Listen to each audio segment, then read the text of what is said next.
I never thought I'd be telling this story to anyone, let alone a microphone in my empty apartment at 2 in the morning.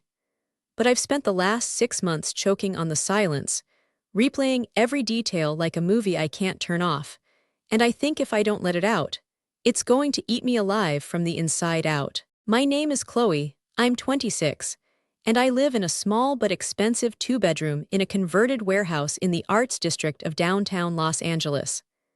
The kind of place with exposed brick, floor-to-ceiling windows, and a monthly rent that makes my parents back in Ohio clutch their chests when I mention it over the phone. I work in social media management for a skincare brand that pretends it's all about clean ingredients and self-love, but really it's just another machine churning out insecurities in nice packaging. I'm good at my job, though. I'm good at curating a life that looks effortless and beautiful, even when my own reality feels like a spinning top about to wobble off the table. Growing up, it was always just me and my mom, Sarah. She was a high school English teacher with a soft voice and a steel backbone, the kind of woman who could make you feel like the center of the universe with a single look. My dad left when I was 3, a ghost I never really knew, so it was the two of us against the world in a tiny ranch house in a Cleveland suburb. We didn't have much, but my mom had a way of making our little world feel rich. She'd bake cookies from a box mix on rainy Saturdays, and we'd binge-watch old rom-coms until we fell asleep on the couch. She was my anchor, my safe harbor, my everything. When she met Gary, I was 17, a cynical senior in high school who thought any man trying to date my mom was either a con artist or an idiot. But Gary was different. He was a project manager for a commercial construction company, tall, broad-shouldered, with a salt and pepper beard and a laugh that could fill a room. He wasn't flashy or smooth. He was steady, patient, and he looked at my mom like she was the only woman on the planet. For the first time in my life, I saw her truly happy, not just surviving. He proposed a year later, and I was honestly thrilled for her. He was the father figure I never knew I wanted, a calm presence who taught me how to change a tire and never made me feel like I was intruding on their relationship. They got married in a small backyard ceremony, all fairy lights and mason jars, and for a while, it felt like we were finally a real family. I went off to college in California, buzzing with the excitement of a new life, and I felt secure knowing my mom was in good hands. Gary would call me every Sunday, not out of obligation, but because he genuinely seemed to care about my classes, my dorm life, my new friends. He'd send me care packages with snacks and those goofy greeting cards with puns on them. I felt lucky. I felt like I'd won the stepdad lottery. I never, not for a single second, saw the monster hiding behind that easy smile. Looking back, I think that's what makes betrayal so devastating. It's not the act itself, but the wholesale rewriting of history it forces on you. Every kind word, every supportive gesture, every time he told me he was proud of me, it all gets tainted by what came later. It feels like you were living in a house of mirrors, and then one day someone smashes the glass, and all you see are the jagged, ugly fragments of a reality you were too naive to perceive. Fast forward to the present, or what used to be my present before everything exploded. My mom passed away 2 years ago. It was sudden, a brain aneurysm that took her in her sleep. I got the call from Gary at 6 in the morning, his voice so shattered and raw that I knew the news before he even said it. I flew back to Ohio that same day, and the funeral was a blur of black dresses, casseroles, and the hollow, echoing grief that filled our family home. I stayed for 2 weeks, helping Gary sort through my mom's things, and we clung to each other like survivors on a raft. In those dark days, he was all I had. We'd sit on the back porch until the sun came up, drinking coffee and remembering her laugh, her weird obsession with garden gnomes, the way she always burned the toast. He cried in front of me, unashamed, and I saw a broken man trying to hold himself together. I thought we grew closer through that shared grief. I thought we were forging a new kind of bond, a father-daughter relationship built on mutual love for the woman we lost. I was so wrong. When I went back to L.A., it felt wrong. My apartment felt cold, my job felt pointless, and I couldn't shake the feeling that I'd left a piece of my soul behind in Ohio. Gary and I kept in touch, texting almost every day, and the loneliness was a physical ache in my chest. A few months later, he called me with an idea. He said he needed a fresh start, that the house in Ohio was too full of ghosts, and that he was thinking about taking a job with a construction firm in Orange County. He asked if he could stay with me for a little while, just until he found an apartment and got on his feet. He sounded so hopeful, so eager to be near me, and the thought of having family close by, of not being so alone in this sprawling, impersonal city, filled me with a warmth I hadn't felt since my mom was alive. I told him yes without a second thought. I cleared out my second bedroom, bought new sheets, stocked the fridge with his favorite beer, and felt like I was doing something good, something my mom would be proud of. The first few weeks were perfect. It was like having a roommate who actually knew how to fix things. He cooked dinner most nights, grilled salmon and asparagus that was better than any restaurant, and we'd eat on my tiny balcony overlooking the city lights. We talked about my mom, we talked about my work. He gave me relationship advice that seemed so wise and grounded. He was attentive, funny, and incredibly supportive. He'd leave encouraging notes on the bathroom mirror for me before work. He'd have my coffee ready exactly how I liked it every morning. I felt safe, cherished, and for the first time in a long time like I had a real home. I started introducing him to my friends, and they all adored him. They'd say things like, "Chloe, your stepdad is so cool," or "He's like a silver fox, is he single?" And I'd laugh it off, proud to show him off. He was the answer to the question I didn't know I was asking. How do you survive losing your mother? You keep the man she loved close. But things started to shift, so slowly I almost didn't notice it at first. It was small things, like the way his hand would linger on my lower back when he passed me in the kitchen. The way he'd tell me I looked beautiful after I got home from a long day. His eyes scanning me in a way that made my skin prickle, though I quickly dismissed it as my imagination. He'd start suggesting we watch movies in his room, for a more comfortable viewing experience. He'd say, and I'd decline with a polite excuse. He'd comment on my clothes, telling me I should wear that little red dress more often, or that he liked when I left my hair down. I tried to chalk it up to him being an older man, a bit behind the times, maybe just clumsy with his phrasing. I told myself I was being paranoid, that I was projecting some weird, Oedipal nonsense onto our innocent relationship. I mean, this was my stepdad, the man who taught me how to check the oil in my car, the man who held me while I sobbed at my mother's funeral, the man who was supposed to protect me. Then there were the financial strings. It started with him asking if I could cover the groceries this week because his first paycheck from the new job was a little light.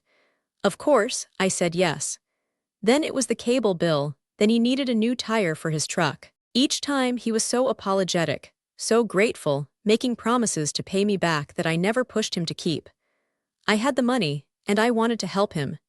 He was family, but I didn't realize he was slowly, methodically building a cage of dependency around me.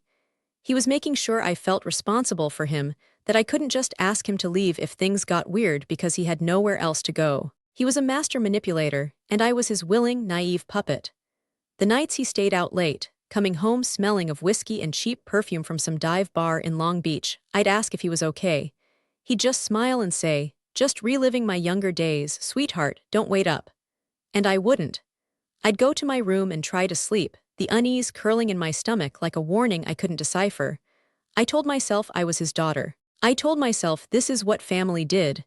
I told myself everything was fine. That was my first mistake. The breaking point started to crack on a random Thursday. I was supposed to be at a work conference in San Diego for 3 days, a corporate retreat at a seaside resort that I was dreading. I packed my bags, gave Gary a hug goodbye, and told him to help himself to anything in the fridge. He squeezed my shoulder, his thumb brushing my collarbone in a way that made me flinch, but I covered it with a smile. "Have fun, kiddo," he said, his voice low and smooth. "I'll miss you." I got in my car and drove south, the Pacific Ocean glittering on my right, the whole time feeling a strange sense of relief to be getting away. But the conference was a disaster. The Wi-Fi was down, the hotel was overbooked, and the room they gave me smelled like stale cigarettes. I felt a headache coming on, and I just wanted to be in my own bed. By the end of the first day, I made a decision. I packed up my stuff, told my boss I felt sick, and drove the 2 hours back to L.A. I wanted to surprise Gary with a late-night takeout feast and maybe binge some terrible reality TV to salvage my weekend. I pulled into my parking garage around 11 p.m. The city lights glowed hazily through the smog, and the streets were quiet. I was exhausted but happy to be home. I juggled my bags and the Thai food I'd picked up as I rode the elevator up to my floor. The hallway was silent, the kind of heavy silence that makes you hear your own heartbeat. I fumbled with my keys, trying not to drop the food, and unlocked the door. The apartment was dim, lit only by the blue glow of the TV in the living room. I kicked off my heels and padded in, a smile forming on my lips to see him. "Gary, I'm back early. I brought pad thai," I called out, my voice soft so as not to startle him. There was no answer. I walked toward the living room and the sound hit me first, a low, intimate moan that was not coming from the television. My brain couldn't process it. It was like a glitch in the Matrix, a sound that had no place in my reality. I took another step, my bare feet silent on the hardwood floor, and I saw them. There on my couch, the couch I'd picked out and paid for with my own money, was Gary. And on top of him, in a tangle of limbs and bare skin, was a girl. A young girl. From the slight tremble in her shoulders and the way she held her body, she looked like she was maybe 19. Her dark hair was fanned out across my throw pillows, and her eyes were squeezed shut. His hands were on her hips, guiding her, and he was whispering something that I couldn't hear, but I could see the predatory hunger on his face. It was a face I didn't recognize, a face that made my stomach heave. I stood there, frozen, the Thai food growing heavy in my hands. Time stopped. The world tilted. And in that single, horrifying moment, the image of my mother's face flashed in my mind, her hopeful, trusting smile, and I felt a scream building in my throat that I couldn't physically release. The betrayal wasn't just about me. It was about her. It was about the desecration of everything we'd ever shared. The girl must have sensed a presence because she opened her eyes and looked right at me. Her face contorted with shock, and she let out a sharp yelp, scrambling off of Gary and clutching a cushion to her chest. Gary's head whipped around and his eyes met mine. For a split second, I saw panic. But then, like flipping a switch, it was gone, replaced by something far worse, a calm, unnerving nonchalance. He didn't even bother to cover himself. He just leaned back, a grotesque, smug smile spreading across his face, and said, "Oh, Chloe, you're home early. I thought you were in San Diego." His voice was so casual, so utterly devoid of shame that it made my blood run cold. He was testing me. He was daring me to react. I just stood there, shaking, my mind a blank white wall of terror. All the love, all the gratitude, all the grief I'd shared with this man, it all curdled into a poison that seeped into my veins. The girl was scrambling to find her clothes, her face bright red with embarrassment, but Gary didn't even look at her. His eyes were locked on me, and the smile on his face was the same one he'd worn when he'd told me he was proud of me. It was the same smile he'd worn at my mother's funeral. And in that moment, I realized I had been living in a nightmare I was only just starting to wake up from. The floor felt like it was going to give way beneath my feet. I dropped the bag of Thai food.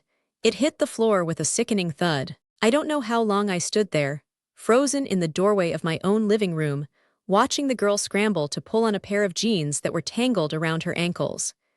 She was trembling, her hands shaking so badly she could barely button them, and she wouldn't look at me.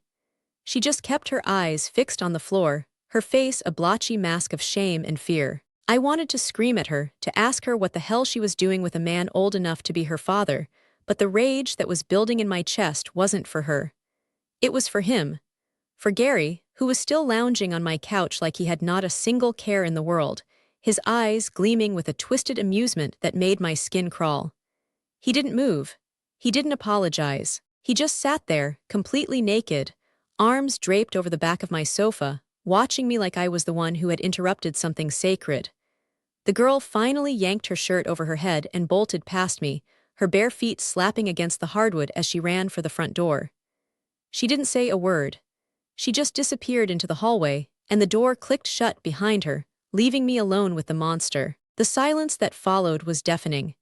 It pressed against my eardrums, thick and suffocating, broken only by the low hum of the refrigerator and the distant wail of a siren somewhere in the city. I could feel my heartbeat pounding in my throat, my palms slick with sweat, my entire body trembling with a mixture of fury and disbelief.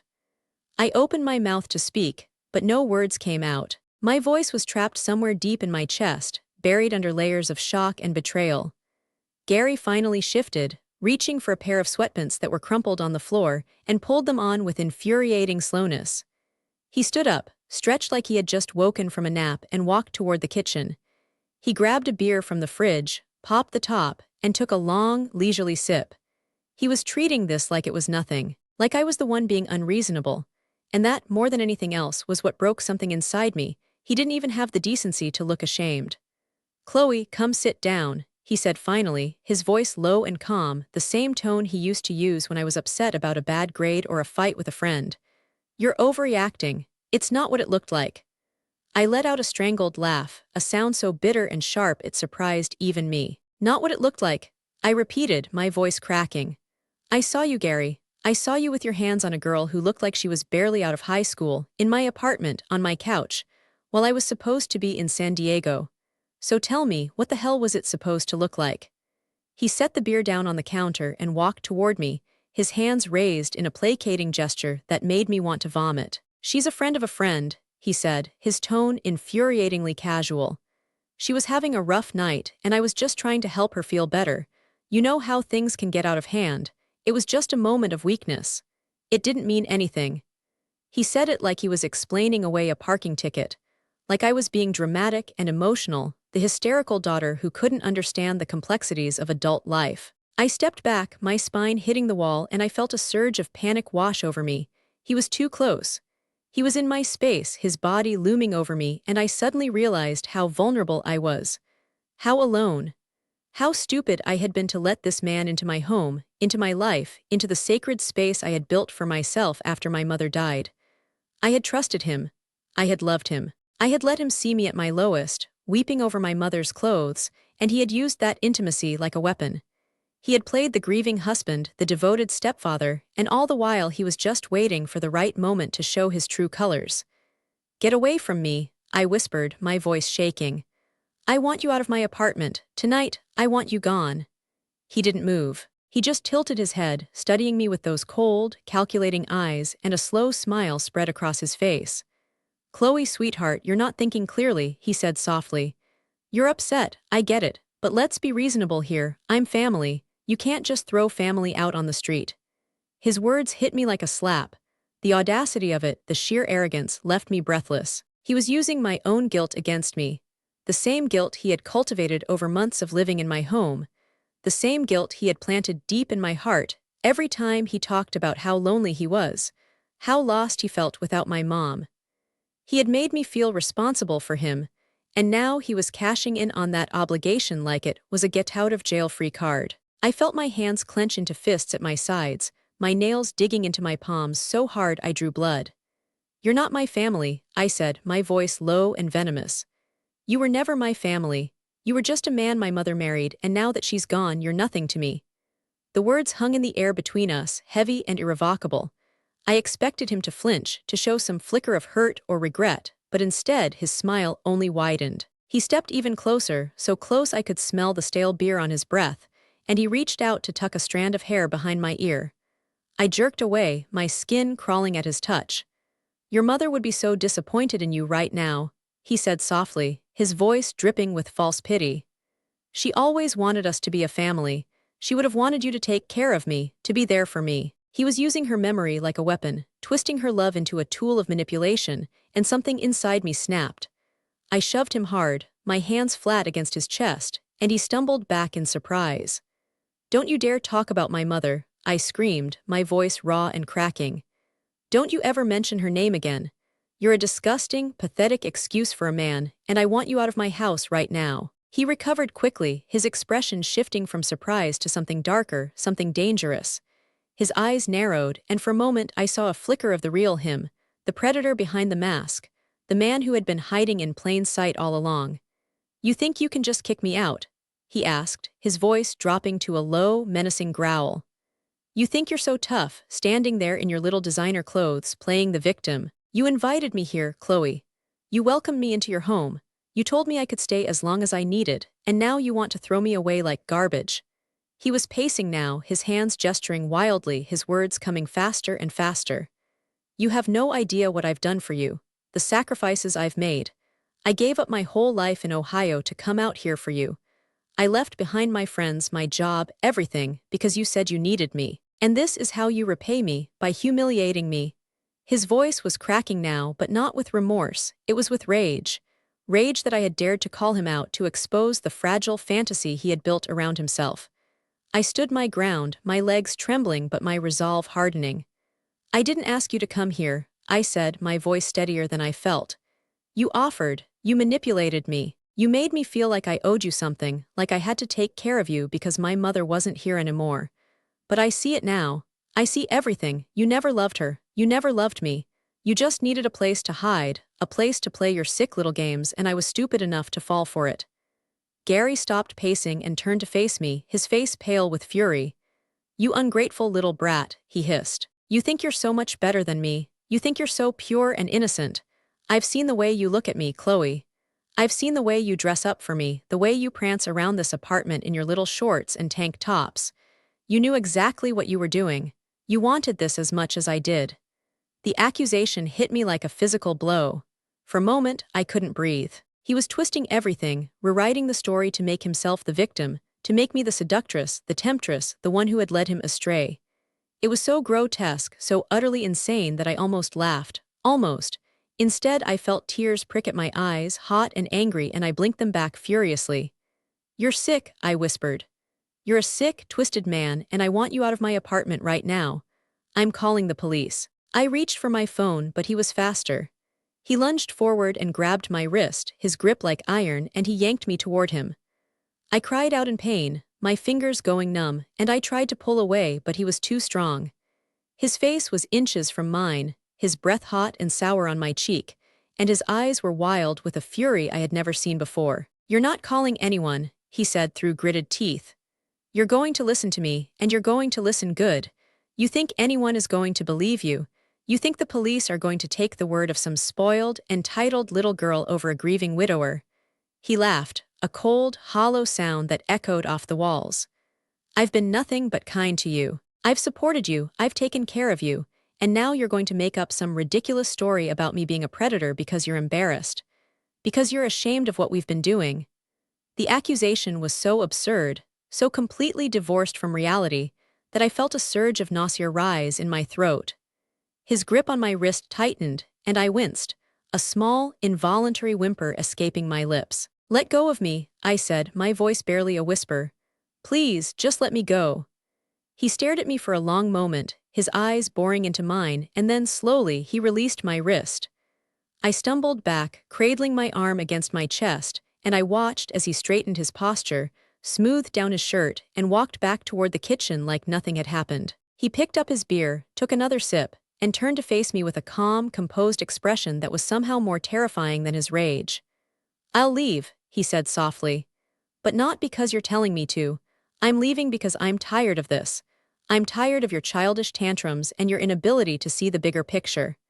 He grabbed his keys from the counter and slipped on his shoes, his movements slow and deliberate. "But before I go, I want you to think about something, Chloe. Think about what you're doing. You're throwing away the only family you have left over a misunderstanding, a moment of weakness. And when you're alone again, when the loneliness comes creeping back and you realize you have no one, I want you to remember this moment. I want you to remember that I tried to be there for you and you pushed me away." I didn't respond. I couldn't. My throat was too tight, my chest too heavy, my mind too overwhelmed to form a single coherent thought. I just stood there, frozen, as he walked to the front door, opened it, and stepped out into the hallway. He paused, turning back to look at me one last time, and the smile on his face was one of pure, unadulterated triumph. "I'll be back for my things tomorrow," he said. "Try not to break anything while I'm gone." Then he was gone, the door clicking shut behind him, and I was alone. The silence crashed over me like a wave, suffocating and absolute. I sank to the floor, my legs unable to hold me any longer, and I buried my face in my hands and sobbed. The tears came in great, heaving gasps, the kind of crying that leaves you hollow and raw, and I couldn't stop them. I felt like I had been peeled open, every nerve exposed, every vulnerability laid bare. The man I had trusted, the man I had loved like a father, had just shown me the truth of who he really was, and the reality of it was too monstrous to comprehend. I don't know how long I sat there on the cold hardwood floor, shaking and crying, before I finally managed to pull myself together. My limbs felt heavy, my head throbbing with a dull, persistent ache, and I could feel the bruises forming on my wrist where he had grabbed me. I looked at the purple marks, already blooming against my pale skin, and I felt a fresh wave of anger surge through me. He had hurt me. He had touched me. He had violated the sanctity of my home and my trust, and he had done it all with a smile on his face. I thought about calling the police, about reporting him for assault, but I knew it would be my word against his. I knew he would twist the story, make me out to be the unstable one, the hysterical daughter who had invited him into her home and then turned on him. I had no proof, no witnesses, nothing but my own shattered, trembling voice, and he had made sure I would feel too broken to use it. But as I sat there in the dark, nursing my bruised wrist and my broken heart, I made a decision. I wasn't going to let him win. I wasn't going to let him destroy me like he had destroyed my trust. I was going to fight back. I was going to find a way to expose him, to show the world what he really was, even if it meant tearing my own life apart in the process. I didn't know how yet, didn't know where to start, but I knew I couldn't just let him walk away. I couldn't let him find another victim, another vulnerable woman to prey on, another family to infiltrate and corrupt. I had to stop him, for my mother, for myself, for all the women he had hurt and would hurt if I didn't act.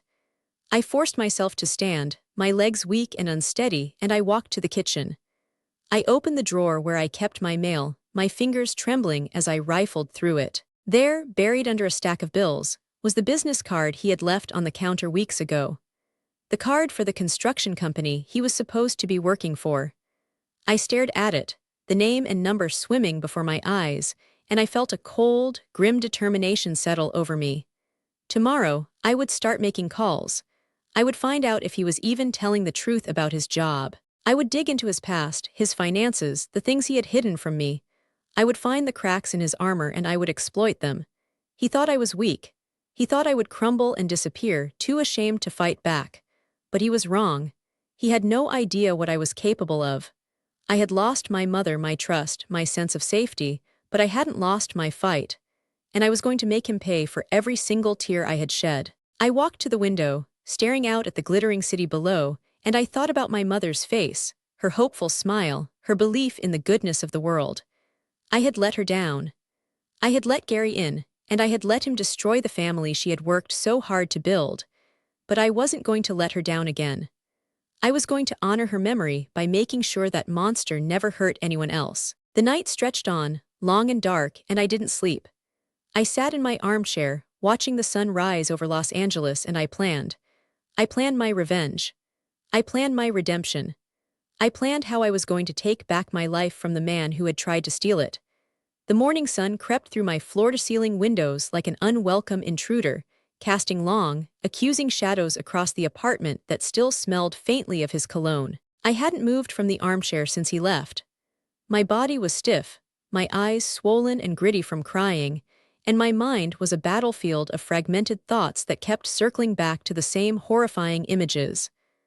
I replayed the scene over and over in my head, dissecting every detail, every word, every smug expression on his face. I tried to find a moment where I could have stopped it, where I could have seen the warning signs earlier, but all I found was my own naive trust staring back at me like a ghost. The bruises on my wrist had darkened to a deep, mottled purple, and every time I moved my hand, a sharp pain shot up my arm. It was a physical reminder of his violence, a mark he had left on my body to match the ones he had left on my soul. I looked at it and felt a cold fury settle deep in my bones, a fury that was sharper and more focused than anything I had ever felt before. I forced myself to stand, my legs protesting after hours of sitting in the same position, and I walked to the bathroom. I caught a glimpse of myself in the mirror and barely recognized the woman staring back at me. My face was pale, my eyes rimmed with red, my hair a tangled mess. I looked like I had been through a war, and in a way I had. I splashed cold water on my face, trying to wash away the exhaustion and the fear, and I made a decision. I wasn't going to hide in my apartment, cowering like a victim. I was going to take control. I was going to find out who Gary really was, and I was going to expose every single dirty secret he had been hiding. I grabbed my phone and stared at the business card I had found the night before. The construction company was called West Coast Builders, a name that sounded generic enough to be legitimate or completely fabricated. I dialed the number before I could talk myself out of it, my heart pounding in my chest as I listened to the ring's echo on the other end. A cheerful woman's voice answered on the third ring. West Coast Builders, this is Lisa. How can I help you? I took a breath, steadying myself, and I tried to sound calm and professional. Hi, Lisa. My name is Chloe, and I'm calling to verify the employment of a man named Gary Morrison. He said he started working for you a few months ago, and I just need to confirm some details for a reference check. There was a pause on the other end, a beat of silence that stretched out for an eternity. I could hear the rustle of papers, the clicking of a keyboard, and then Lisa's voice came back, softer and more hesitant. I'm sorry, ma'am, but we don't have any record of a Gary Morrison working for us. We did have an applicant by that name about 6 months ago, but he never showed up for his interview. We assumed he found another position. The words hit me like a punch to the gut. He had lied. He had lied about everything. The job, the fresh start, the reason he had come to L.A. in the first place. It was all a web of deception designed to get him into my home, into my life, and I had swallowed it whole.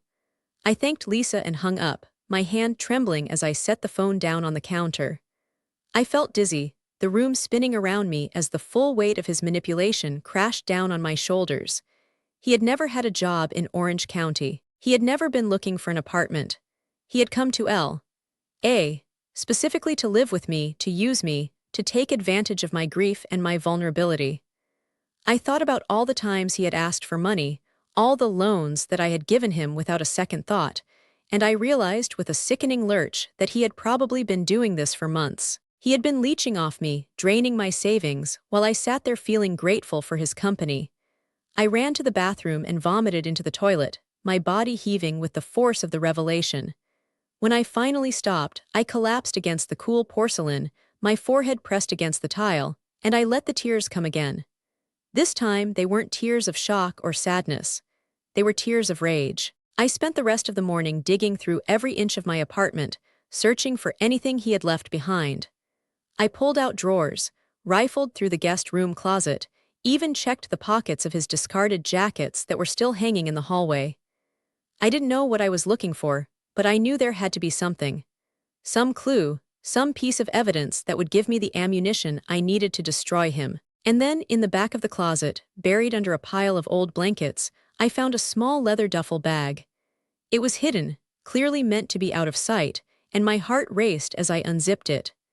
Inside were a stack of documents, bank statements, and a collection of photographs that made my blood run cold. The bank statements showed accounts I had never seen before, accounts with thousands of dollars in them, money that he had been funneling away while he told me he was broke.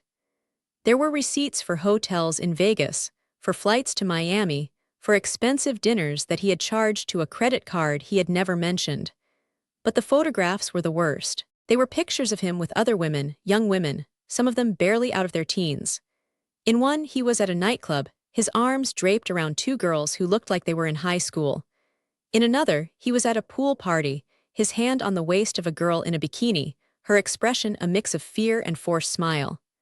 I felt sick all over again, the images searing themselves into my brain like a brand. I sat on the floor of the guest room, the duffel bag open in front of me, and I realized the full extent of his depravity. He wasn't just a manipulator. He was a predator. A systematic, calculated predator who targeted vulnerable women, who insinuated himself into their lives, and who left a trail of destruction in his wake. I wondered how many others there had been, how many families he had infiltrated, how many women he had used and discarded like they were nothing. And I knew, with a terrifying certainty, that I couldn't let him continue. I had to stop him, not just for me, but for every woman he had hurt and every woman he would hurt in the future. I took out my phone and started taking pictures of everything. The bank statements, the receipts, the photographs. I documented every piece of evidence I could find, creating a digital file that I stored in 3 different locations. I wasn't going to let him destroy the evidence. I wasn't going to let him weasel his way out of this. But even as I compiled my evidence, a dark thought crept into my mind. What if I wasn't the only victim in my own story? What if he had hurt my mother too? I thought about her last few years, the way she had seemed tired, withdrawn, not quite herself. I had chalked it up to aging, to the stresses of marriage and work, but now I wondered if there was something darker at play. Had he been manipulating her too?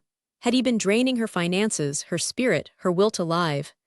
The aneurysm that took her life had been sudden and unexplained, and the doctors had said it could have been caused by stress, by high blood pressure, by any number of factors.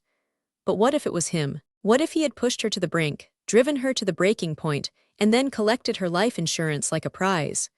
My mind reeled with the possibilities, each one more horrifying than the last. I thought about the way he had held me at her funeral, the tears he had shed, the comforting words he had whispered in my ear. Had it all been an act? Had he been mourning the loss of a victim, not a wife? I felt a sob rise in my throat, but I swallowed it down. I couldn't afford to break down, not now, not when I was so close to the truth. I forced myself to stand, my legs shaky but my resolve firm, and I started making a list of everything I needed to do. I needed to hire a lawyer. I needed to freeze my bank accounts. I needed to change the locks on my apartment. I needed to find out where he was staying because I knew he would be back. He had said he would come for his things, and I had no doubt he would try to intimidate me into silence. But I was done being intimidated. I was done being the victim. I called a locksmith and had him come out within the hour, the new keys heavy and reassuring in my hand. I called my bank and had them put a hold on all my accounts, flagging any transactions that didn't come from me. I called a lawyer I had used for a minor contract dispute a few years ago, a sharp, no-nonsense woman named Rebecca who listened to my story without interruption and then told me exactly what I needed to do. "You have enough evidence to get a restraining order," she said, her voice calm and steady. "And you have enough for a civil suit. But Chloe, I need you to understand something. This man is dangerous. He's not going to go quietly. You need to be prepared for a fight." I told her I was ready. I told her I had been fighting my whole life, and I wasn't going to stop now. She promised to file the paperwork first thing in the morning, and I hung up feeling a glimmer of hope for the first time in hours. But the hope was fragile, and it was overshadowed by the fear that had taken root in my chest. I couldn't shake the feeling that he was watching me, that he knew what I was doing, that he was just waiting for the right moment to strike. I spent the rest of the day barricaded in my apartment, the doors locked, the windows bolted, my phone clutched in my hand like a lifeline. I jumped at every sound, every creak of the building, every distant car horn, and I couldn't bring myself to leave. I ordered food delivery and had the driver leave it at the door, and I ate it cold, staring at the wall, my mind churning with dark thoughts. The night fell, long and oppressive, and I sat in the dark, watching the city lights flicker through the window, and I waited. He came back the next morning, just as he had promised. I heard his key in the lock, the jiggle of the handle, and then the frustrated curse when he realized it had been changed. I watched through the peephole as he stood in the hallway, his face contorted with anger, his hands balled into fists at his sides. He looked different in the harsh, fluorescent light of the hallway, older, more desperate. His hair was disheveled, his eyes wild, and he was wearing the same clothes he had left in. He hadn't slept. He hadn't showered.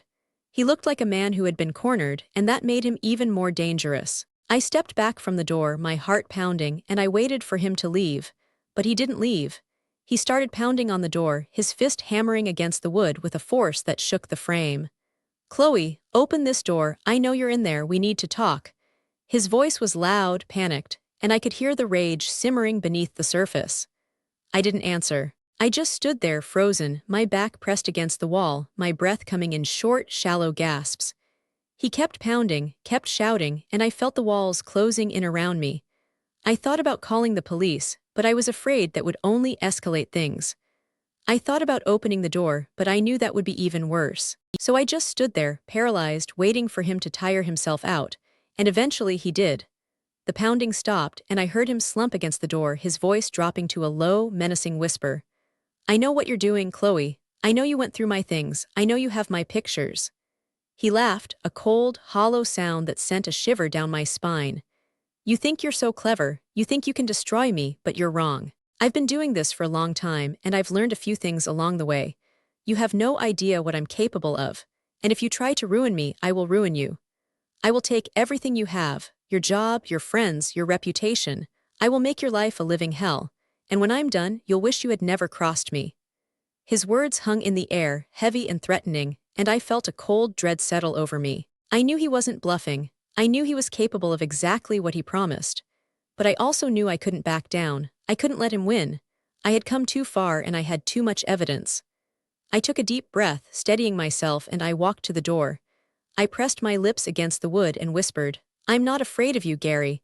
You can threaten me all you want, but I'm not going to stop. I'm going to make sure everyone knows what you did. To me, to my mother, to all those other women. And when I'm done, you'll be the one wishing you had never crossed me." There was a long silence on the other side of the door, and I could almost feel his shock, his disbelief that I had dared to push back. Then, slowly, I heard him push himself off the door, his footsteps retreating down the hallway. He didn't say another word. He just walked away, and I was left alone in the silence, my heart racing, my hands shaking, but my resolve stronger than ever. The weeks that followed were a blur of legal consultations, sleepless nights, and a gnawing paranoia that followed me everywhere I went. I changed my routine, took different routes to work, and started carrying pepper spray in my purse. I told my boss a sanitized version of the truth, enough to explain why I was jumpy and distracted, and she was surprisingly understanding. But I couldn't shake the feeling that Gary was out there, watching, waiting for the right moment to strike. He had vanished after that morning at my door, and the silence was almost worse than his presence. I kept waiting for the other shoe to drop, for the retaliation he had promised, and every time my phone buzzed or I heard a noise in the hallway, my heart would lurch into my throat. I felt like I was living in a horror movie, the kind where the villain is always one step ahead, and no matter how fast you run, you can't escape. My lawyer, Rebecca, was a godsend. She filed the restraining order without a hitch, and within a week, Gary was legally barred from coming within 100 yards of me. But I knew paper was just paper. I knew that a restraining order wouldn't stop a man like him if he was truly determined. So I kept my guard up, my eyes scanning every crowd, every dark corner, every shadow that seemed to move a little too quickly. I started seeing a therapist, a kind, soft-spoken woman named Dr. Chen, who helped me untangle the mess of emotions swirling inside me. We talked about my mother, about the guilt I felt for trusting Gary, about the anger that burned like a live wire in my chest. She told me that what I was feeling was normal, that betrayal of this magnitude leaves scars that take time to heal. But I didn't want to heal. I wanted revenge. I wanted to see him suffer the way he had made me suffer, and I knew that the only way to do that was to expose him publicly, to shine a light on his darkness so bright that he would have nowhere left to hide. I spent my evenings compiling evidence, organizing the photographs, the bank statements, the receipts, into a digital dossier that I planned to release to the media. I found a journalist who specialized in investigative pieces on fraud and abuse, a woman named Mariana who had won a Pulitzer for her work on a similar case. I sent her an anonymous email, attaching a sample of the evidence, and I waited with bated breath for her response. It came 3 days later, a short, professional message that made my heart race. "I'm interested in your story. Can we meet?" I agreed to a meeting in a coffee shop in Silver Lake, a neutral location that felt safe and public. I arrived early, my nerves jangling, and I watched the door like a hawk. Mariana walked in 20 minutes later, a tall, sharp-eyed woman in her 40s with a no-nonsense haircut and a stack of notebooks in her arms. She ordered a black coffee and sat down across from me, her gaze piercing and direct. "So," she said, "tell me everything." And I did. I told her the whole story, from the moment Gary walked into my life as my mother's new husband, to the night I came home early and found him on my couch, to the discovery of his hidden duffel bag and the web of lies he had spun. I showed her the pictures, the bank statements, the receipts. I told her about the other women, the young girls, the trail of victims he had left behind. She listened without interrupting, her pen flying across the pages of her notebook, and when I was done, she sat back and let out a long, slow breath. "This is huge," she said, her voice low and intense. "This is more than just a personal betrayal. This is a pattern, a systematic exploitation of vulnerable women. If I run this story, it's going to be big, and he's going to come after you. Are you sure you're ready for that?" I looked her in the eyes and nodded. "I've been ready my whole life," I said. "I just didn't know it until now." Mariana worked fast. Within a week, she had tracked down 3 other women who had been victimized by Gary, women who had been too ashamed to come forward before.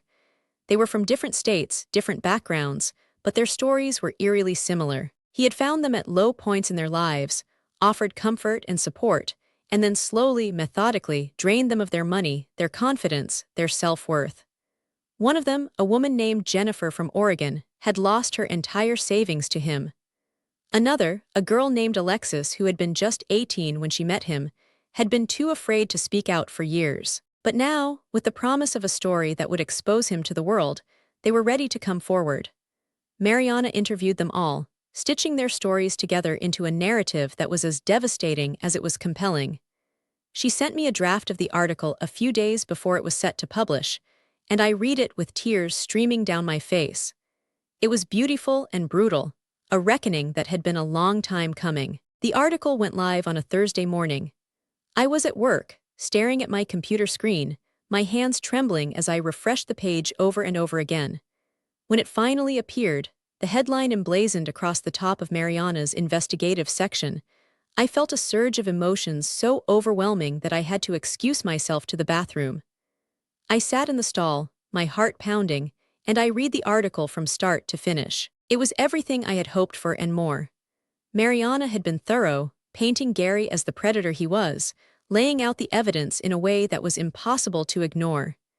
She had included quotes from the other women, their voices raw and powerful, and she had ended the piece with a call to action, urging any other victims to come forward. I knew, as I read it, that his life was over. The article would go viral, shared across social media, picked up by news outlets, and there would be no escaping it. He would be exposed for the monster he was, and there would be no place left for him to hide. The fallout was immediate. My phone started blowing up with messages from friends, colleagues, even distant relatives who had seen the article. They were shocked, outraged, supportive, and I answered each message with a gratitude that felt foreign and fragile. I heard from Jennifer and Alexis, both of them crying with relief, telling me that I had given them their lives back. For the first time in months, I felt like I had done something right, like I had honored my mother's memory by fighting for justice. But the relief was short-lived. The next day, I got a call from my landlord, telling me that someone had tried to break into my apartment while I was at work. The security camera had caught a man in a hoodie, his face obscured, but I knew it was Gary. I knew he had come to destroy the evidence, to silence me once and for all. I filed a police report, but he had vanished again, leaving no trace. The fear came rushing back, cold and suffocating, and I realized that the fight wasn't over. It was just beginning. A few weeks later, I received a letter in the mail. It was addressed to me in familiar handwriting, the same neat, precise script he used for birthday cards and shopping lists. My hands shook as I opened it, my heart racing with a mixture of dread and curiosity. Inside was a single sheet of paper, and on it, in his measured, controlled hand, was a message that made my blood run cold.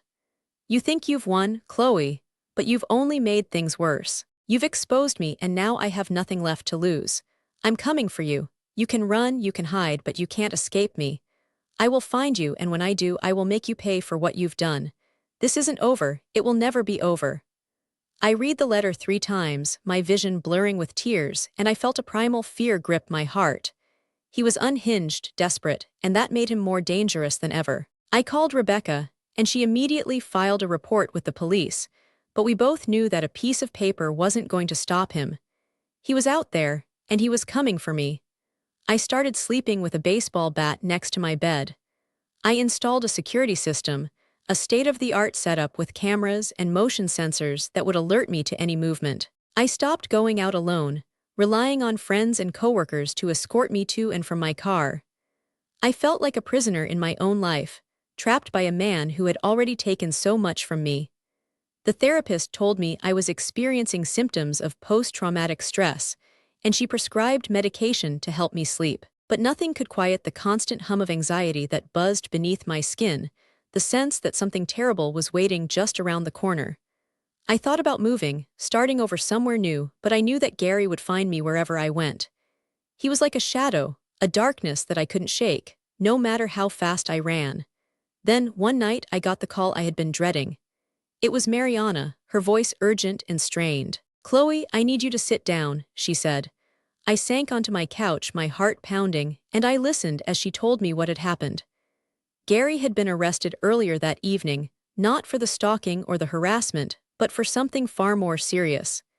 He had tried to contact Alexis, the young woman who had spoken out in the article, and he had threatened her with violence. She had recorded the call, and the police had used it as probable cause to issue a warrant. They had raided his motel room and found a cache of weapons, including a hunting knife and a handgun. He was being held without bail, facing a litany of charges that would keep him behind bars for a long time. I listened to Mariana's words, and I felt a weight lift from my shoulders, a weight that had been pressing down on me for what felt like an eternity. I started to cry, tears of relief and exhaustion, and I thanked her over and over again. It was finally over. He was finally gone. The weeks that followed were a slow, painful process of healing. I attended Gary's preliminary hearing, watching from the back of the courtroom as he was led in chains, his face haggard and defeated. He didn't look at me, didn't acknowledge my presence, and for that I was grateful. The judge denied him bail, citing the threat he posed to the public, and he was remanded to a state facility to await trial. The other women, Jennifer and Alexis, were there too, and we embraced each other after the hearing, a silent circle of survivors united by our shared trauma. It was a bittersweet moment, a victory that had come at a terrible cost. But it was a victory nonetheless. I went home that night and slept for the first time in months, a deep, dreamless sleep that left me feeling hollow but at peace. I started to rebuild my life, piece by shattered piece. I threw myself back into my work, finding solace in the routine and the distraction. I reconnected with friends I had pushed away, letting them back into my heart, letting them help me carry the burden. I started volunteering at a women's shelter, using my story to help others who had been through similar experiences. It was a small thing, but it gave me purpose, a reason to get out of bed in the morning. I thought about my mother a lot, about the woman she had been, the love she had given me. I knew she would have been proud of me for fighting back, for refusing to be a victim. I knew she would have understood why I had to tell the truth, even when it was hard. But the scars remained. I still flinched at sudden noises, still jumped when a stranger came too close, still felt a cold dread creeping up my spine on dark, quiet nights. The therapist told me that was normal, that trauma doesn't just disappear overnight. She told me to be patient with myself, to give myself time to heal. And I tried. I really did. But there were moments, late at night when I was alone in my apartment, when I would lie in bed and stare at the ceiling, and I would wonder if I would ever truly be free. He had taken so much from me, my trust, my sense of safety, my faith in the goodness of people. I didn't know if I would ever get those things back, but I knew that I was still standing. I knew that I was still fighting, and I knew that I would never let anyone else take advantage of me again. A year passed, and Gary was convicted on multiple counts, sentenced to 15 years in state prison. I attended the sentencing, sitting in the front row with Jennifer and Alexis, and I watched as he was led away, his eyes finally meeting mine for a single, fleeting moment.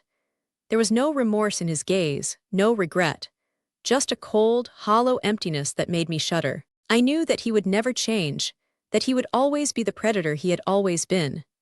But he was locked away now, and for the first time in a long time, I felt like I could finally breathe. I walked out of the courtroom into the bright California sun, and I felt a weight lift from my shoulders, a weight that had been pressing down on me for so long that I had forgotten what it felt like to be free. I drove home, the windows down, the wind whipping through my hair, and I felt a sense of peace settle over me. It wasn't happiness, not exactly. It was something quieter, something more fragile. It was the knowledge that I had survived, that I had fought back, that I had refused to let him break me. I pulled into my parking garage and walked up to my apartment, the new keys heavy and reassuring in my hand. I unlocked the door and stepped inside, and I looked around at the space that had once been a prison, the place where everything had fallen apart. It was different now. The furniture was rearranged, the walls painted a warm, soft white, and there were plants in the windows, green and alive. It was my space again, my sanctuary, and I felt a surge of gratitude wash over me. I walked to the window and looked out at the city below, the glittering lights, the endless sprawl of Los Angeles stretching out to the horizon. I thought about my mother, about the woman who had taught me to be strong, to be brave, to never give up. I thought about all the women who had been hurt by men like Gary, and I made a silent vow to keep fighting, to keep speaking out, to keep shining a light in the darkness. The journey had been brutal, and I knew there would be difficult days ahead. But I also knew that I was stronger now, more resilient, more determined than ever. I had lost so much, but I had gained something too. I had gained a voice. I had gained a purpose. And I had gained the knowledge that I could survive anything, as long as I refused to give up. The night stretched out before me, vast and open, and for the first time in a very long time, I felt ready to face it.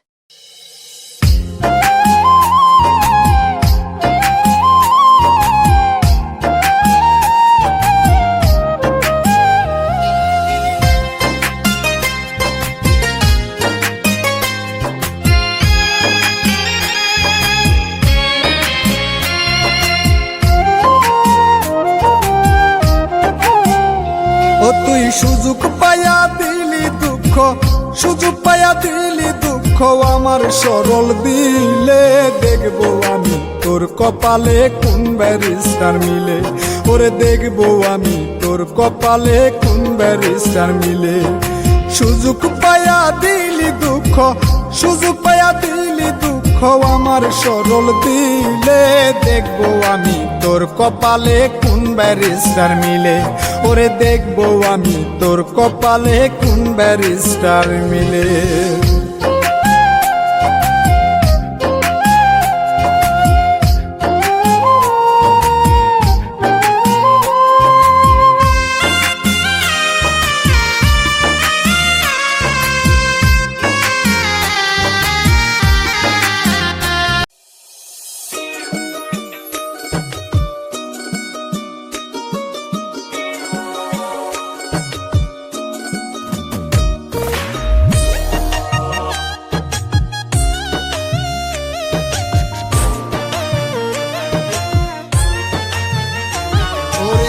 সাগরের ঢেউ দেখিয়া নাই মন সাগরে, নানা মিলে সাধন ভজন সকলি যাই বিফলে গো, সকলি যাই বিফলে।